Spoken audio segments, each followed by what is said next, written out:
El 23 de febrero, domingo 23, son las elecciones y a solo 11 días de esos comicios generales, aquí en Alemania, la economía y la inmigración dominan el debate público. Pero hay un tema del que nadie parece querer hablar, el cambio climático. Fue uno de los temas que definieron la campaña electoral del 2021. Ahora los políticos de todos los bandos temen que esta cuestión no les produzca rédito electoral. En la campaña electoral de este año en Alemania se respira un aire distinto. La migración, la seguridad y la economía han copado la agenda.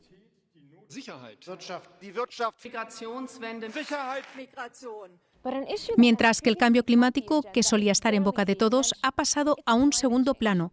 Ni siquiera al Partido de los Verdes, el gran partido ecologista, parece interesarle. El clima ha desaparecido de la propaganda electoral. Y Olaf Scholz, líder socialdemócrata, ha dejado de presentarse como el canciller del clima.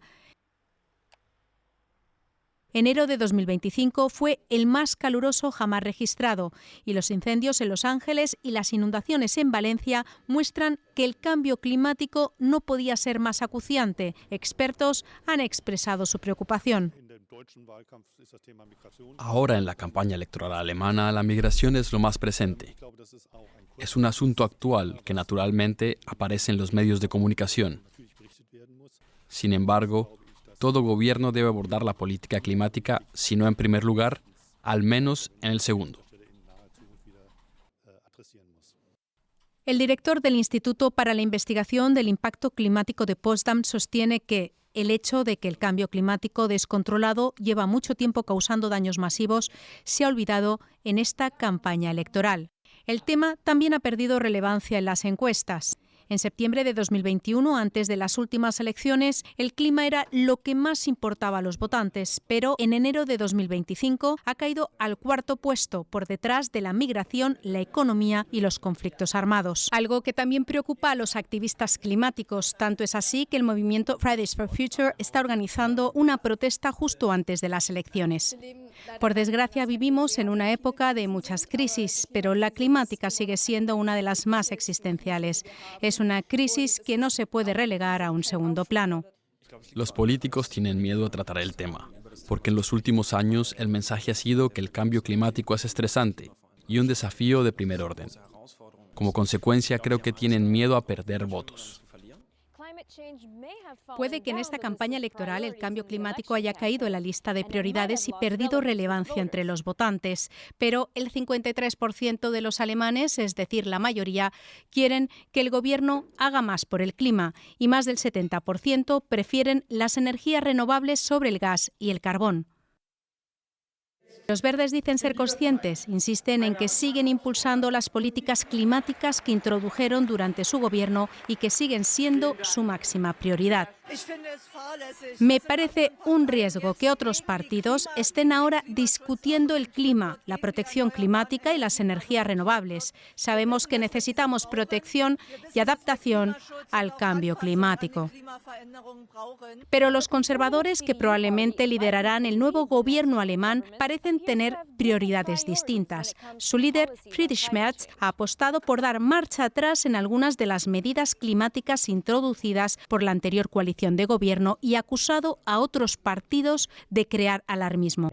Los verdes dan más prioridad al asunto que a la CDU. Pero no es que en la CDU estemos en contra, sino que nuestros votantes no lo consideran tan importante y parece siempre que es un tema exclusivo de los verdes. Aún así, Friedrich Merz ha dicho claramente que apoya los objetivos climáticos. Aunque los partidos políticos alemanes hayan relegado a un segundo plano el tema en estas elecciones, el cambio climático sigue siendo una crisis global que el próximo gobierno deberá abordar. Y nuestra compañera Úrsula Moreno sigue la campaña electoral aquí en Alemania de cara a esas elecciones del próximo 23 de febrero y nos brinda ahora este análisis. Poco tiene que ver esta campaña electoral express y en pleno invierno con la de 2021. Los activistas climáticos han pasado a un segundo plano y ahora son los expertos económicos y en migración los más cotizados. La recesión en Alemania, la destrucción de empleo, la deslocalización y los recientes crímenes cometidos, algunos de ellos por peticionarios de asilo, monopolizan la agenda política. El partido ultraderechista Alternativa para Alemania exige el cierre de fronteras y acto seguido también lo hace el Partido Democristiano de Friedrich Merz, que lidera las encuestas. Pero no está solo con medidas restrictivas. Hoy Alemania decidió prolongar 6 meses más los controles en sus fronteras para luchar contra la inmigración ilegal. Solo en caso de amenazas para el orden público o la seguridad es posible implementar estas medidas durante 6 meses y ahora el canciller Olaf Scholz, socialdemócrata, ha solicitado una prórroga. La política migratoria se ha convertido, pues, en el tema principal de esta campaña electoral, con propuestas que recuerdan algunas a las órdenes ejecutivas de Donald Trump y que contravienen acuerdos europeos.